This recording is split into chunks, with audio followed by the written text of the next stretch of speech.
मित्रों नमस्कार। ये जो मानव जीवन है ना, इसमें बड़ा विचित्र काम है।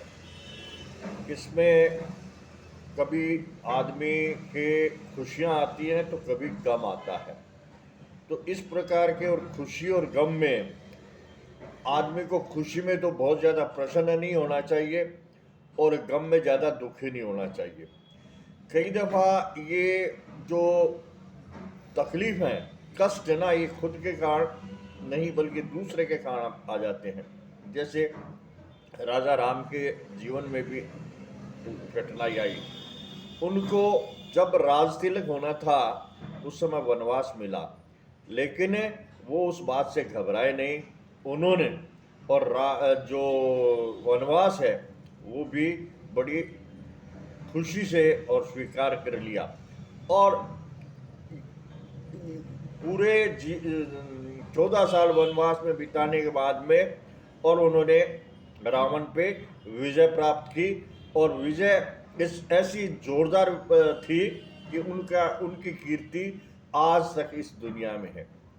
इसलिए जो जो जीवन है ना, ये गतिशील है। इसमें कभी कठिनाई आएगी और कभी खुशियाँ भी आएगी। तो कठिनाइयों से घबराना ना चाहिए।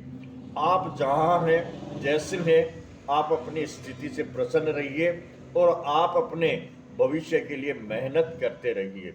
देखो, दुनिया में बहुत सारे लोग हैं, न तो वो सब आर्थिक स्थिति में एक जैसे होते हैं, न बुद्धिमत्ता में एक जैसे होते हैं, न शारीरिक रूप से एक जैसे होते हैं। बहुत से लोग विकलांग होते हुए भी मगर आपकी मेहनत के बल पे अपने आप को इतना ऊंचा साबित कर देते हैं कि उनका दुनिया में नाम हो जाता है।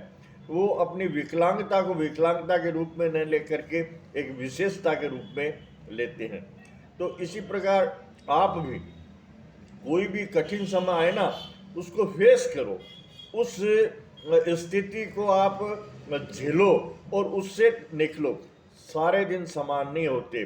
जैसे कि दिन के बाद रात होती है और रात के बाद नई सुनहरी सुबह होती है और नया सूरज निकलता है और खुशियों का सूरज निकलता है। इसलिए ये मान के चलो, जब भी कोई विपरीत परिस्थिति आए उससे घबराओ नहीं, उसका मुकाबला करो, उसका सामना करो। वो हमेशा नहीं रहनी है वो परिस्थिति, वो कुछ दिन बाद समाप्त हो जाएगी और फिर नया सवेरा आपके सामने आएगा। इसलिए मेरा आपसे ये कहने का मतलब यही है कि किसी भी कठिन परिस्थिति में आप अपने आप को घबराओ मत, बल्कि उसका मुकाबला करो। जो कठिन स्थितियां हैं वो ज़्यादा दिन नहीं चलती, और यदि आदमी घबरा जाता है तो उन परिस्थितियों से दब जाता है, और आदमी यदि उसका मुकाबला करता है तो उन परिस्थितियों को झेल जाता है और एक नई शुरुआत उसको मिल जाती है। तो आज के वीडियो में बस इतना ही। फिर मिलेंगे किसी अन्य वीडियो में। तब तक के लिए नमस्कार। मेरा ये वीडियो अच्छा लगा तो कृपया लाइक और सब्सक्राइब करने का कष्ट करें।